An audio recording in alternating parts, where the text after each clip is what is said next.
இன்றைக்கி பார்க்க போகிற பாடல் பார்த்திங்கன்னா ரெண்டு மிகப்பெரிய இசையமைப்பாளர் இணைஞ்சு ஒரு பாடலுக்கு இசையமைச்சிருக்காங்க. அந்த ஒரு சூப்பரான ஒரு பாடலை பற்றி தான் பார்க்க போகிறோம். வீடியோக்குள்ளே போகிறதுக்கு முன்னாடி நம்ம சேனலை மறக்காமல் சப்ஸ்கிரைப் பண்ணிக்கோங்க. நம்ம வீடியோ பிடிச்சினா மறக்காமல் லைக் பண்ணுங்கள். வணக்கம் நட்களே, நான் உங்கள் எம்கே. வாங்க வீடியோக்குள்ளே போகலாம்.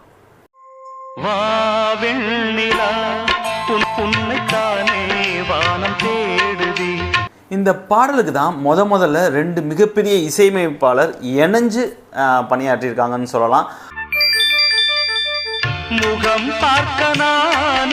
ஒருத்தர் பார்த்தீங்கன்னா நம்ம எம்எஸ் விஸ்வநாதன், இன்னொன்று பார்த்தீங்கன்னா நம்ம இளையராஜா சாரும் தான். இவங்க ரெண்டு பேரும் சேர்ந்து தான் இந்த ஒரு அழகான பாடலை நம்மளுக்கு கொடுத்துருக்காங்க.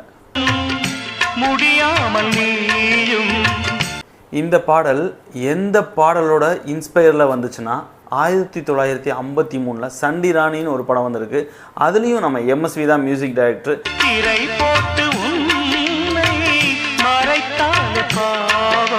அதில் வர்ற ஒரு பாடலை பார்த்து இளையராஜா இதே மாதிரி இந்த பாடல் நம்ம இசையமைக்கலாமே அப்படின்னு கேட்கும்போது அதுக்கு என்ன சூப்பராக அமைச்சிடலாம்னு சொல்லி நம்ம எம்எஸ்வியும் இளையராஜாவும் சேர்ந்து தான் இந்த பாடலை கொடுத்துருக்காங்க.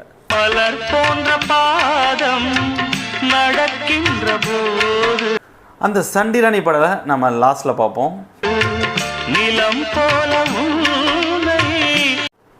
இந்த படம் பார்த்தீங்கன்னா 1986 வெளிவந்திருக்கு. மெல்ல திறந்தது கதவு.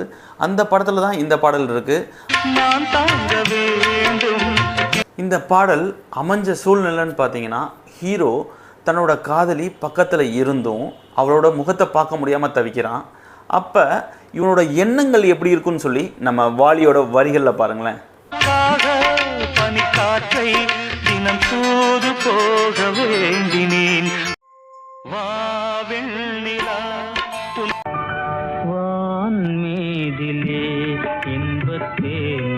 இந்த பாடலை பற்றின உங்கள் கருத்தை நம்ம கமெண்ட் பாக்ஸில் வந்து கமெண்ட் பண்ணுங்கள். வேறொரு பாடலில் பார்க்கலாம். வணக்கம் நட்களே, நான் உங்கள் எம்கே.